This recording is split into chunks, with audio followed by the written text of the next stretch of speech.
Good morning. This is Munira from Kismet Ventures Inc. in Chicago. I am doing this segment because I'm bringing value to people who are going to be our guests, as well as bringing value to people who are going to listen to this interview. Today's guest is Stephen Gorlin from New Jersey. Hi, Stephen. Hi, Munira. How you doing? I'm good. Thank you so much for joining us today. Oh, listen, it's my pleasure. Thanks for having me. Tell us a little bit about yourself. Well, I don't know where to start. So right now, let me start from the present. So right now, I am the CEO and president of Gorlin Pools and Spas. And I also started a new business. It's called Gorlin and Associates. And we do coaching, training, and speaking, mainly on personal growth, mindset, and awareness. We do some work with entrepreneurs, and we also do coaching and training on leadership as well. Okay, that's awesome. So how did you figure out that you are a pool guy and a spa guy where this is relaxation and fun, and then going into serious stuff? Sure. So, I think my story is a lot like a lot of people. All my life, people have come to me and asked me for advice, right? And I think you and probably your viewers feel the same way. And I've always given advice, and I guess the advice was good because people would keep coming back to me and ask me, for more advice. So I don't know, maybe 10 or 12 years ago, in the pool industry, in the national industry, swimming pools and spas, we have a systemic problem in that because for a lot of us, our businesses are seasonal and we can't do anything during the winter months. And if your business is in the Northeast or the Northwest, it's different than having a business across the Sun Belt in Florida, Texas, and New Mexico, Arizona. They keep their pools open all year. Our pools are seasonal. So the problem that everybody has is finding employees that want to come to work in our industry. A lot of the work is labor intensive, and people are just not applying for those types of jobs any longer, number one. And number two, because it's not a year-round position, that's another issue why people don't apply. So the industry has been trying to deal with it, but frankly, everybody is like going around and round on that gerbil wheel. They're all talking about it, but nobody's really doing anything. So I had been a student of one of the largest and greatest leaders in the world, John Maxwell. I've read his books for years and years and years. Anyway, one day I was on Facebook, and on the right-hand column, I saw an ad that John had a team. And so I applied to become a member of the team. I did a lot of studying, and then in August of 2016, I became a certified member of the John Maxwell team. So now I'm certified to do coaching and training and on leadership. And the reason why I did that, Munira, is in response to the problem that the industry is having. And I was experiencing the same thing here in Gorlin Pools. And I thought, well, how can I overcome this problem? Oh, I know. Here's what I'll do. I can take an employee, or I could take a prospect who has no college education, maybe a high school education, maybe not. A lot of the times these applicants come from broken homes. They've never had any direction in their life. And all they're looking for is a safe haven and somewhere where they could grow. And so I decided that I needed to up-level my leadership skills and my ability so I could take people like that and help them grow into the position. And guess what? My idea worked. So now I have full employment. I have about 25 employees. I think I have one, maybe two college graduates. All the rest are high school graduates. And yet as I'm speaking to you today, I am no longer running the day-to-day operation of my company. My supervisors and my managers are running the day-to-day operation of my company while I am over in the next office building a new business. So that's kind of how I got to this point. That's awesome. So I understand the problem you're having, but is it because of the recent visa laws that our president has passed? Is that something to do with the jobs because they're seasonal? I don't know. So I'm just asking.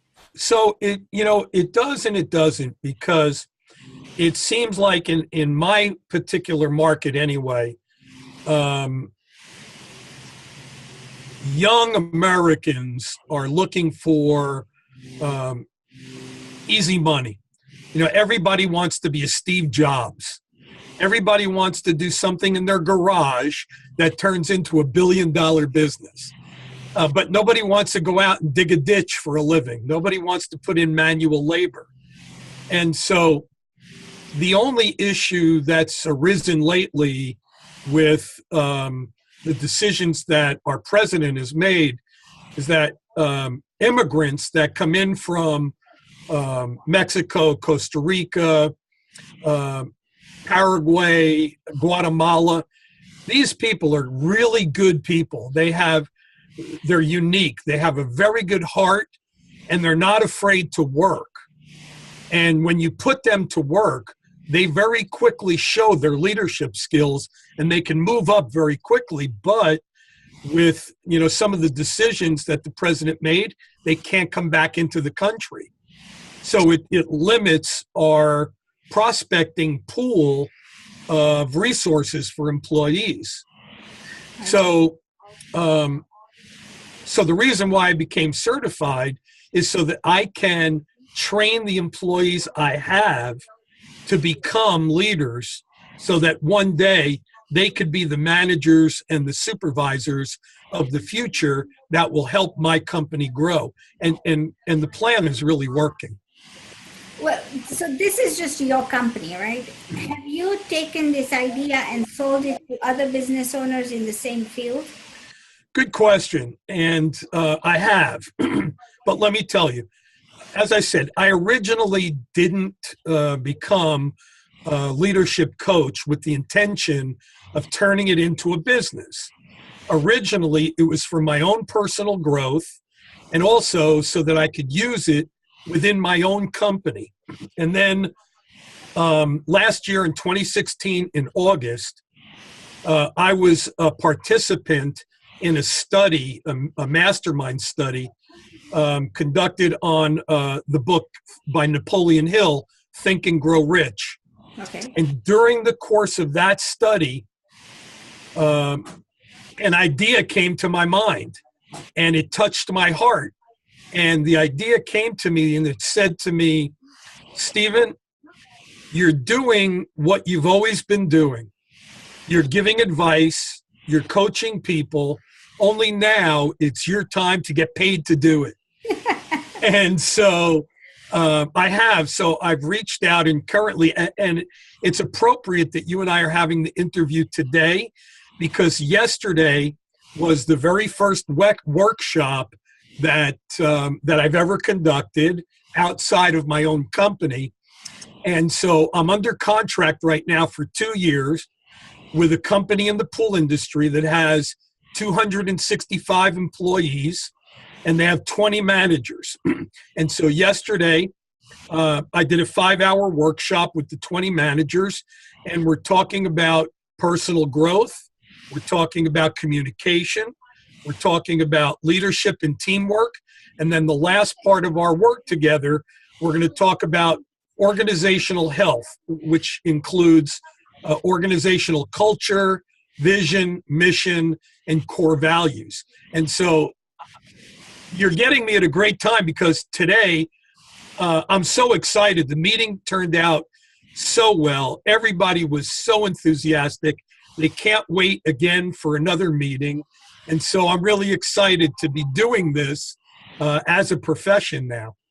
That's awesome. You know, it's I see the enthusiasm and I see the Yeah, excitement. So that's awesome. But I have a few questions. So sure. when you go out and you are building other people's company, you have people running your own company, right? Correct.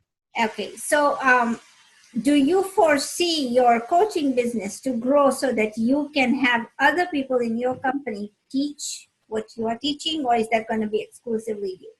Oh, that's a great question. So a couple of things about that. First of all, it's such a blessing to be able to do what I'm doing right now and have my employees running the pool company. Um, I am still engaged. I'm still the CEO. I have meetings with my managers and supervisors. And then once every week, I have a leadership meeting with my 25 employees in the pool industry. So I'm not forsaking them, all right? I'm still using whatever I learn to try to influence them on a weekly basis. Um, One day about 2 months ago, and by the way, Munira, I didn't plan on this at all. One day about 2 months ago, one of my supervisors, who's been working with me about 16 years, he started with me right out of high school. He's now about 32 years old. And he said to me, he looked me right in the eye and he said, and this is something I usually do to him. He turned the tables on me. He looked me right in the eye and he said, "So Steve, what do you want to do?" And his name is Corey. And I said, "Corey, you know, you and I have talked about this. We've got, we don't have it down on paper, but we have in our minds a 5-year plan where over the next 5 years, we're going to be coaching Corey on the business side of our business. Because right now, Corey's a supervisor out in the field, supervising all of our technicians in the technical work. So in the next 5 years, the idea is to get Corey some business experience and knowledge and accumulated, and then he's going to buy out the company. So there is a succession plan. So Corey looks at me and he says, "So, okay, so that's your idea. Why wait for 5 years? Why not start now?" And you know, I looked at him and then I looked up in the sky and I thought for 1 second and I said, "Okay, let's do it." That's awesome. That's awesome. So he wants to take over your company, which is awesome, right? Because you have this is a business you want to sell. So one of the things that I know about the pool, and what I don't have a pool, but I've seen people who have pools, they have people come in, they treat the pool, they clean it, and then they're gone. So is that something that you do, or I mean, what does the daily tasks that your technicians do? Sure. So we are a full service company. So it starts with my son Brian also works with the company. Brian is a designer. So we design and we build high-end customed concrete pools. You know, these are the types of pools that you can operate your pool from anywhere in the world on your telephone through technology. You know, these are fountains and water features and all kinds of beautiful things. So we design and we build pools. We renovate all types of pools. A lot of pools here in New Jersey were put in the ground in the 1950s and 60s, and now they kind of need a facelift. They're old, and a lot of our clients want their pools to look more modern, more up to date. And then I have 2 other divisions, and all they do is service work, and as you suggested, maintenance work, where every week, once a week, we come into the backyard and we adjust the chemicals to make sure that the water is sanitary and safe for your family and all the bathers, and we clean the pool. And so those customers that are our weekly maintenance customers, the only thing they do is swim in the pool. We do everything else for them. Okay, that's good, because then they don't have to worry about cleaning it. Yeah. Just to enjoy it. And we have about 12 trucks on the road. Each truck has a 2-man crew, a lead technician that we call a crew chief, and then his partner. And then we have 3 people that work in the office, and then myself. That's awesome. So you have quite a bit of a big operation going on. So coming back to your coaching, right? You said, so you you went into this company that has about 275 employees. Is that going to be your trend, that you're going to look for companies that have larger, groups of people where you're going to go train them? Or, I mean, I don't know, with the pool industry, do they have a smaller company where they have just a limited staff? Or, I mean, what's your plan and succession plan there? Sure. So I don't want to give everything away just yet today, but I've got some exciting things that are going to be coming out within the next 90 days.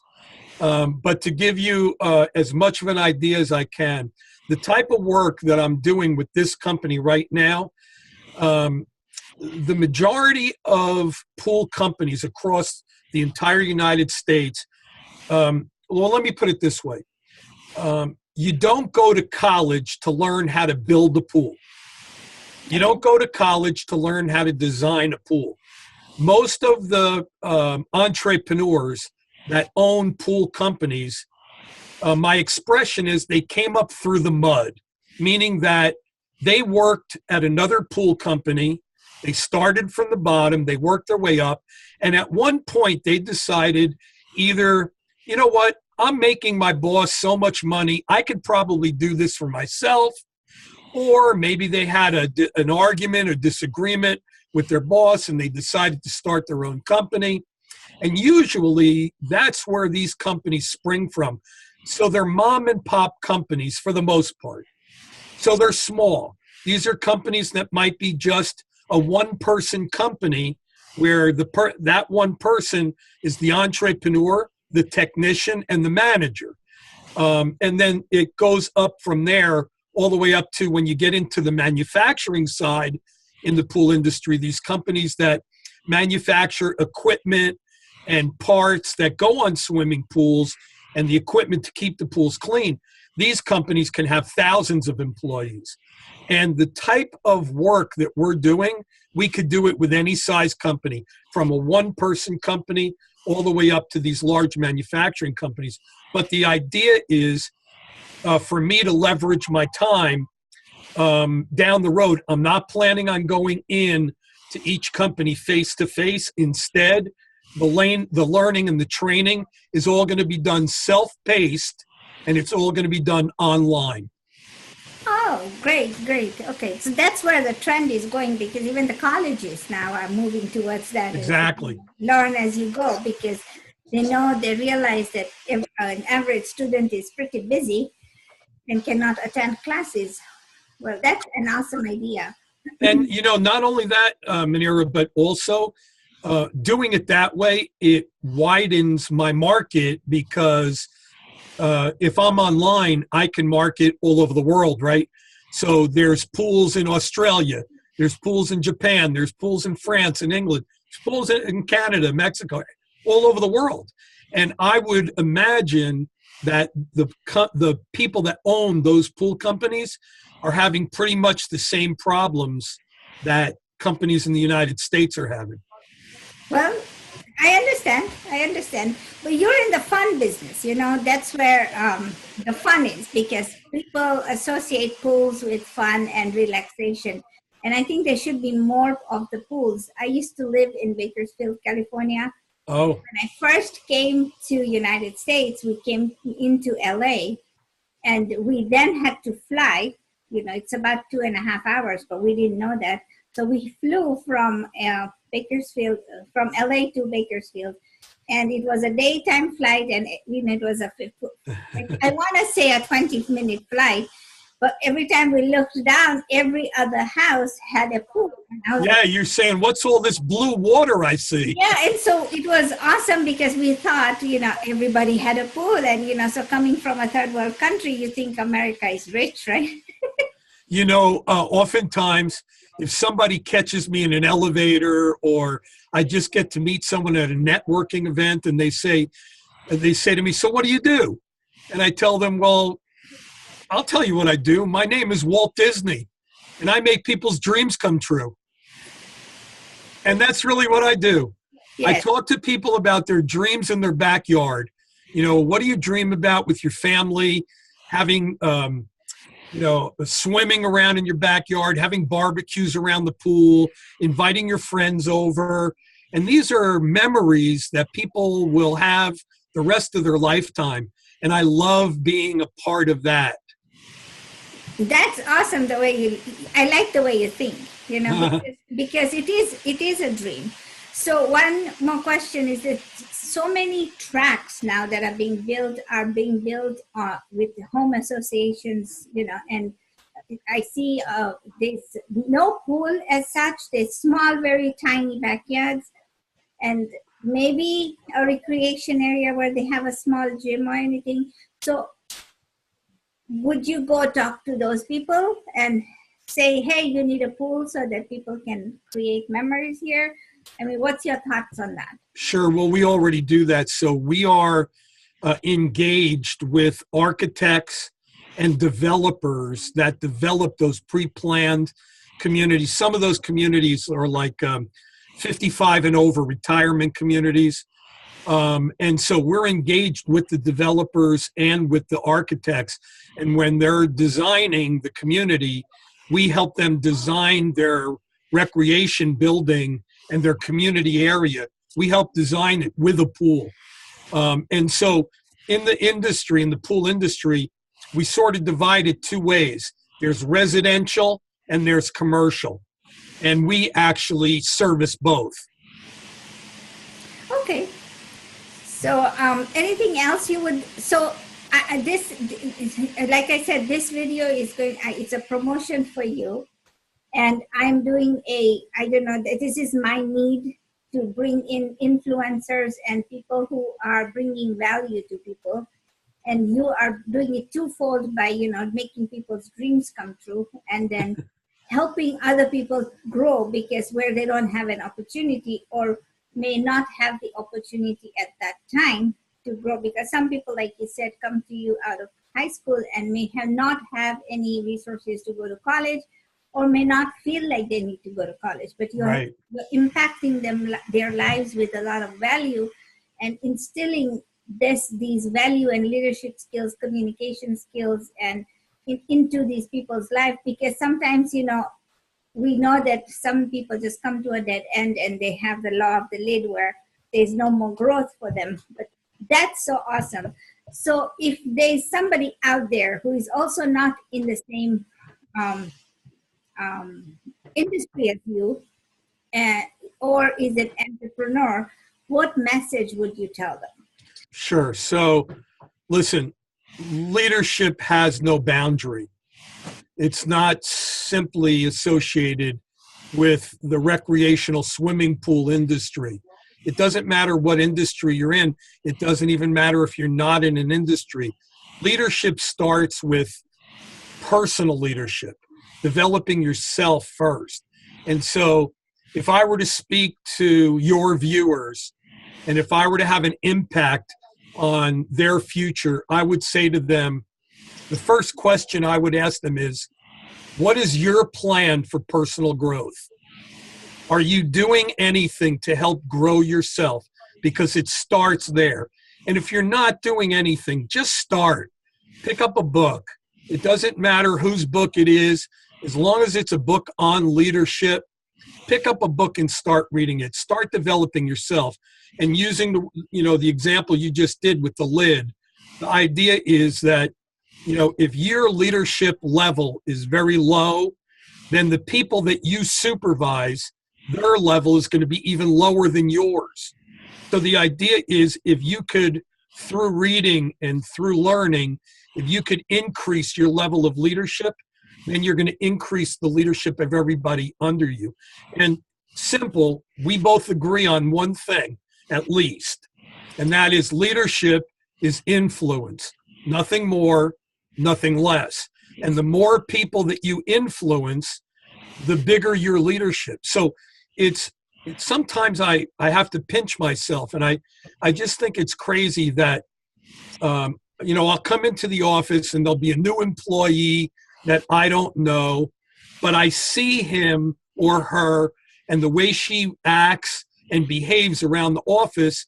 And I say to myself, that person is behaving that way because I took the time to train and develop their supervisor in leadership. And now their supervisor is training them in leadership.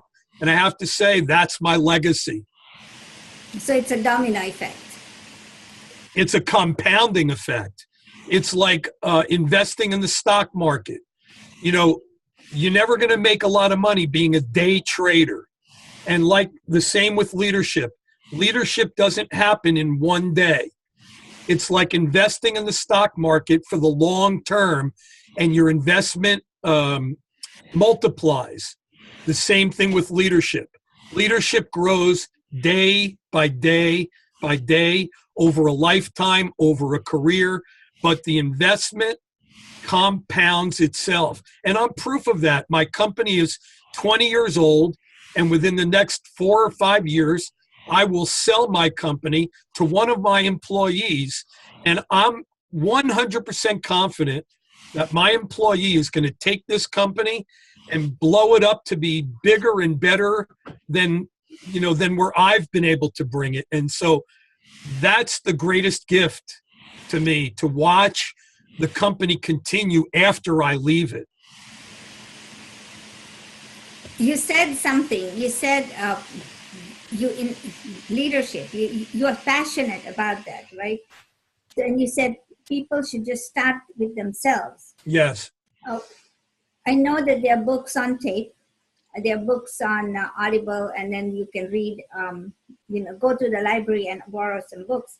It doesn't matter, you said, to find any author.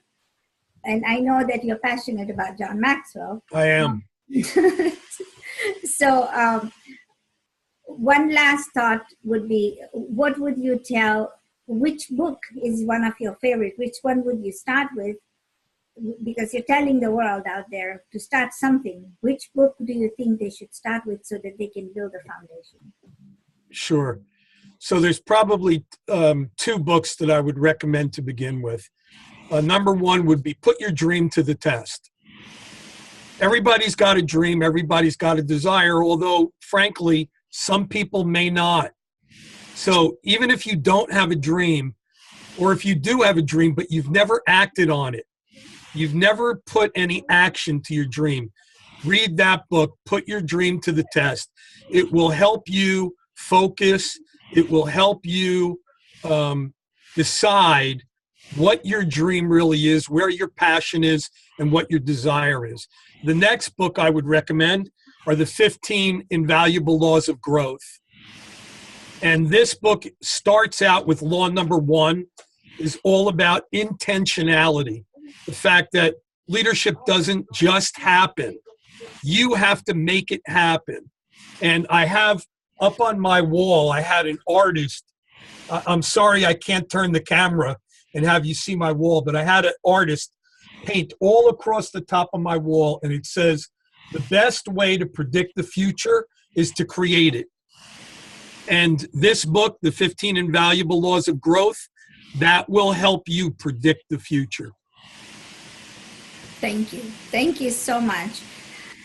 I appreciate your time, and I appreciate you, and thank you for talking to my viewers, and have a wonderful day. Thank you. Well, listen, before I let you go, I have to turn the tables on you and thank you. This has been a pleasure. I wasn't really sure what this was going to be like. Obviously, I don't do a lot of interviews, although I hope in my future I do a lot more. But you've made this great. And getting to know you over the past year, we've been in studies together, and we're still in some studies together. That's been my pleasure. You're a joy to work with. I love the enthusiasm and the passion that you bring to what you do. And so here's to you and I doing a lot more work together in the future. Thank you. Here, here. Yeah.